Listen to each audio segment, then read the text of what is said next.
Whenever we talk about the quest for eternal youth, there is always this underlying assumption that the ultimate answer is going to come from a laboratory. Like it's strictly an engineering problem, you know? Right, yeah, like we just need to find the right combination of antioxidants or... Or crack some elusive genetic code, or maybe, I don't know, have some tech billionaire freeze us in liquid nitrogen until the year 3000. Exactly. We just sort of wait for the moment a scientist points to a spreadsheet and says, there it is, we fixed the biological clock. Yeah, because we basically treat aging purely as a mechanical failure. Yeah. I mean, the prevailing thought is that the body is just a machine. Right. And the parts inevitably wear out over time due to friction. Right. So we just assume we need better microscopic mechanics to repair or replace them. But what if the cure for aging isn't physical at all? Like, what if your biological clock is entirely controlled by your subjective perception of time? Oh, that is such a massive shift in thinking. It totally is. And that is actually the foundational premise of this highly esoteric, incredibly fascinating 2013 text by an author named Xu Feng. It's titled Ascending the Celestial Path to Eternal Youth. And it throws that whole mechanical framework completely out the window. It really does. It demands a complete paradigm shift. Yeah. We are looking at a roadmap to eternal youth for today's deep dive that is entirely psychological and experiential. But before we jump into the deep end of this text, I do want to be super clear with you listening. Yeah, the disclaimer is important here. Very important. We are not endorsing the mystical, supernatural, or, physical claims made in this book, and we're certainly not taking any ideological sides. Our mission here is just to impartially explore the text. Right, because whether you believe a single word of it or not, Xu Feng lays out an incredibly intriguing worldview. He does. It's a very specific, step-by-step roadmap for his followers that blends this really intense spiritual cultivation with a radical reinterpretation of time itself. Like, humanity has chased the fountain of youth forever, but this text argues that your mindset literally dictates your biological reality. Okay, so let's unpack this. Well, to even begin to grasp how this author claims someone can effectively stop the aging process, we first have to, zoom way out. Right. The text doesn't start with diet or exercise routines. It establishes this massive cosmic scale.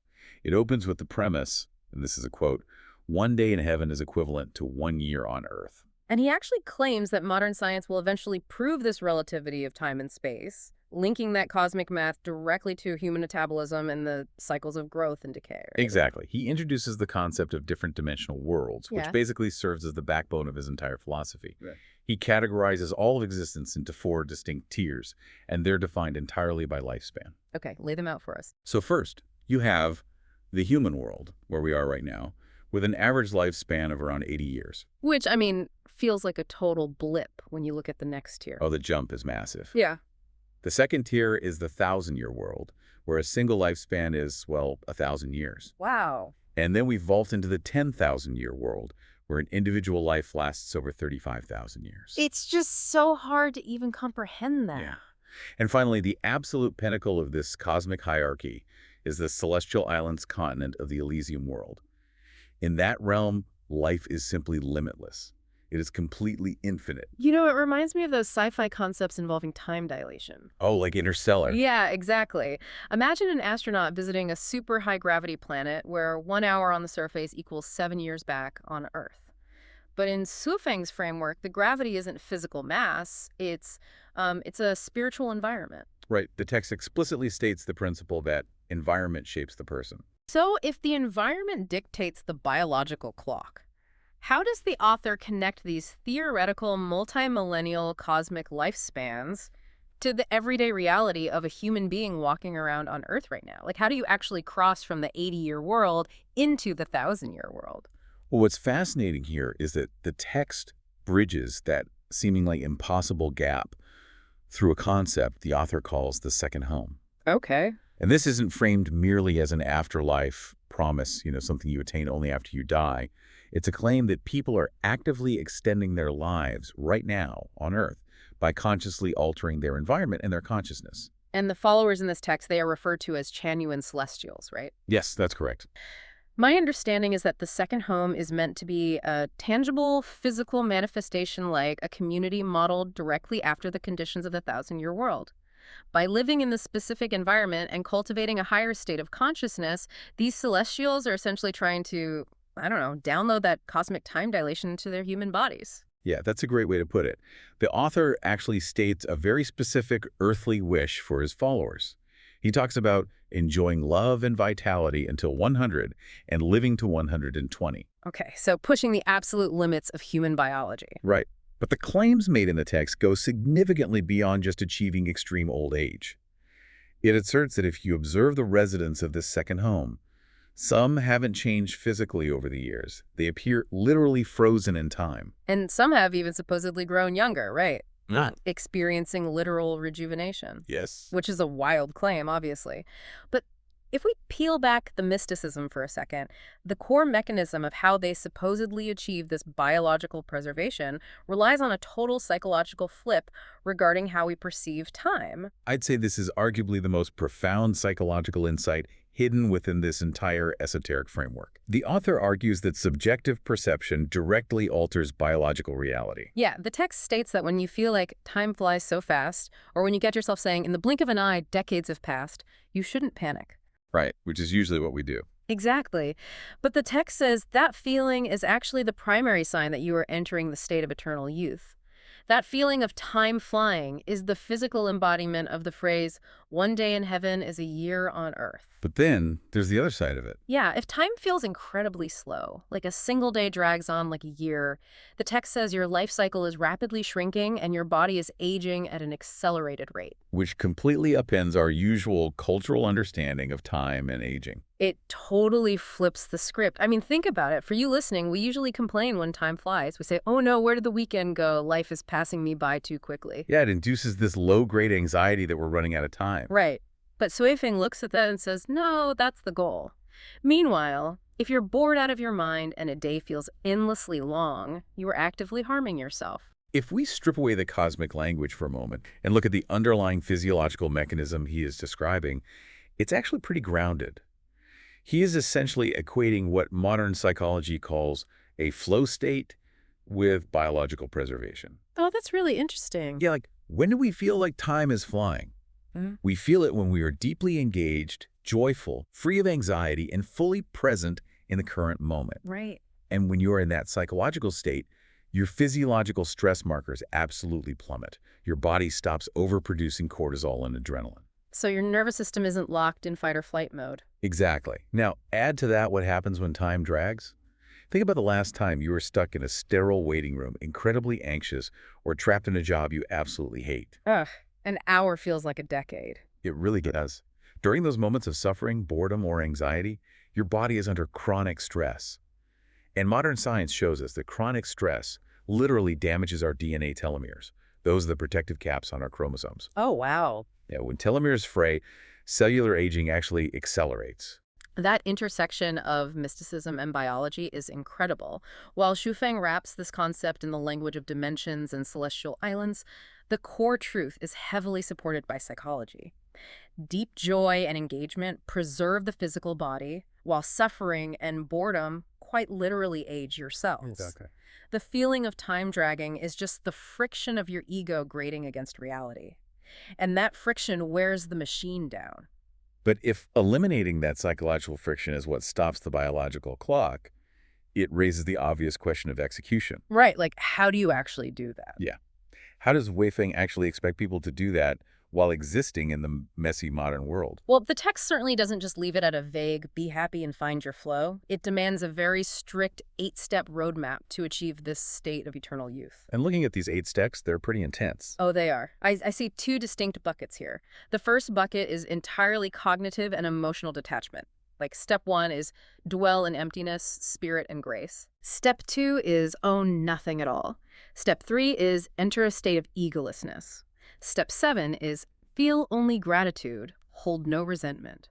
And step 8 is be without desires or pursuits. I mean, those cognitive steps demand a monumental dismantling of the self. Yes. Then you have the second bucket, which focuses entirely on biological and behavioral alignment. Step 4 tells followers to live in the state of nature, which the text refers to as a king. And ing, in this philosophical context, refers to one's original uncorrupted human nature, right? It's the self before society layered all its expectations and anxieties on top of it. Right. And then step 5 reinforces that natural alignment. Rise with the sun and rest with its setting. This is a direct mandate to maintain a regular circadian rhythm, which again points straight back to removing physical stress from the body. Makes sense. Finally, step 6 is the behavioral anchor. Walk strictly according to the guide's roadmap. Now, here's where it gets really interesting. Step 8, be without desires or pursuits, is where the author introduces a series of paradoxical truths that anchor the entire philosophy. Oh, the paradoxes are fascinating. Yeah, the text says, desirelessness is desire. No self is the true self. Selflessness is the highest form of self. No seeking is the truest seeking. No emptiness is fullness. If we connect this to the bigger picture, those paradoxes are not just philosophical poetry. They are the functional core of his anti-aging regimen. They really are. I mean, trying to execute these steps sounds like the ultimate spiritual paradox. It reminds me perfectly of the psychological trap of trying to fall asleep when you have insomnia. Oh, that's a perfect analogy. Right. Think about a night where you are staring at the ceiling, desperately wanting to sleep. The harder you actively try to force yourself to fall asleep, the more awake and anxious you become. The very act of seeking sleep pushes it further away. Eternal youth, in Shofeng's framework, operates the exact same way. Yeah, because the desire for eternal life is perhaps the most massive, ego-driven desire a human being can possibly hold. Yes, but rule number 8 is literally be without desires or pursuits. So the harder you try to actively seek out this 1,000-year lifespan, the less likely you are to get it, because the desire itself creates the friction that ages you. You have to genuinely, authentically achieve a state of no seeking. What the text is really demanding here is a complete and utter surrender of the modern, ambitious human ego. Think about everything that drives modern society. Our ambition, our striving, our desperate desire to leave a legacy, to accumulate wealth, to be recognized and remembered. Yeah, it's exhausting. Right, and in this framework, all of that ambition is framed as the toxic friction. It is the very mechanism that causes us to age, decay, and die. So it's basically packaging ancient concepts of asceticism and extreme detachment as a literal, practical anti-aging regimen. To reach the 1,000-year world or the celestial islands, you have to completely stop wanting to be a specific individual self, because as the paradox says, no self is the true self. It sounds incredibly serene on paper, doesn't it? Just let go of everything, float peacefully down the river of time, and live forever. It does, but the text doesn't let you just float. It explicitly outlines major everyday roadblocks that will immediately disqualify you from entering this celestial realm, and this is where the philosophy clashes violently with modern reality. Yeah, the roadblocks are severe. The author is very clear about his greatest fears for his followers. He writes, "What I fear most is ego and opinion, the restraints of education, and the chains of traditional thinking." The phrase, the restraints of education, is a profound hurdle. It's a huge pill to swallow, especially for you, our listener. I mean, you are actively listening to a deep dive right now to gain knowledge, explore multiple perspectives, and educate yourself. And here is a text claiming that the very act of traditional education is chaining you to a shortened 80-year lifespan. And the text doesn't mince words about what breaks the spell of eternal youth. It explicitly states, the moment you believe you are right, the moment doubt arises, or the moment you cling to something, you will no longer be able to enter the celestial realm of eternal youth. So, if the moment doubt arises, you are disqualified. How could any modern person even attempt this without completely unplugging from society? It really forces us to examine the nature of intellectual surrender. To access this specific promised utopia, critical thinking, healthy skepticism, and holding personal opinions are explicitly framed as the ultimate enemies of eternal life. Because doubt, by its very nature, creates cognitive friction. Exactly. Think about what education actually does. Education teaches us to categorize the world, to question authority, to form opinions based on evidence, to debate and to analyze. Right. All of those activities require an active ego. They require self that stands apart from the world, observes it, and judges it. If the ultimate goal is absolute flow, where you are entirely merged with the present moment and own nothing, not even your own opinions, then the intellect itself becomes a heavy, aging burden. Wow. It is the ultimate trade-off. You are being asked to trade your right to be right, your right to doubt, and your right to intellectually spar with the world, all in exchange for total peace, and supposedly a vastly extended lifespan. But the moment you slip up, Yeah, the second you pause and say, wait a minute, is this roadmap actually true? Boom, the illusion shatters. You're kicked out of the 1,000-year world, you're back in the 80-year human world, and your biological clock starts ticking loudly again. it asks the individual to step completely outside the structures of modern human interaction. It's not merely a physical retreat into a commune or a second home. It's a total cognitive retreat from everything that defines modern consciousness. It's fascinating as a thought experiment, but it also feels incredibly isolating. I mean, even if you're surrounded by other Chinyuan celestials in a second home, you are all just existing in parallel, without desire, without doubt, without the friction of debate. It requires a level of absolute submission to the guide's roadmap that leaves zero room for the messy, questioning, deeply opinionated nature of the average human being. Yeah, you give up the friction, but you also give up the spark that friction creates. Exactly. So let's pull all of these threads together. We have just explored a radically unique worldview that scales from our standard 80-year human lives all the way up to 35,000-year cosmic realms. And this entire massive architecture rests on the singular idea that letting go of your ego, abandoning traditional education, and eliminating all desire can literally freeze your biological time. It takes the grand cosmic relativity of time and distills it down to the daily, granular habits of rising with the sun, discarding your opinions, and letting go of resentment. So for you listening today, here's the core takeaway I think you can pull from this deep dive. Even if you don't buy into the limitless lifespans, the multiple dimensions, or the concept of the second home, Shofeng's central thesis that our perception of time directly impacts our physical vitality is incredibly compelling. Yeah. Whether we are joyfully making time fly in a state of deep flow or miserably letting a day drag out through boredom and chronic stress, that perception alters our bodies. That is a fascinating lens through which to evaluate exactly how we are choosing to spend our days. It serves as a really powerful prompt to examine our daily routines, to look at our jobs, our habits, and our interactions, and ask, is this activity generating life and flow, or is the sheer friction of it prematurely aging me?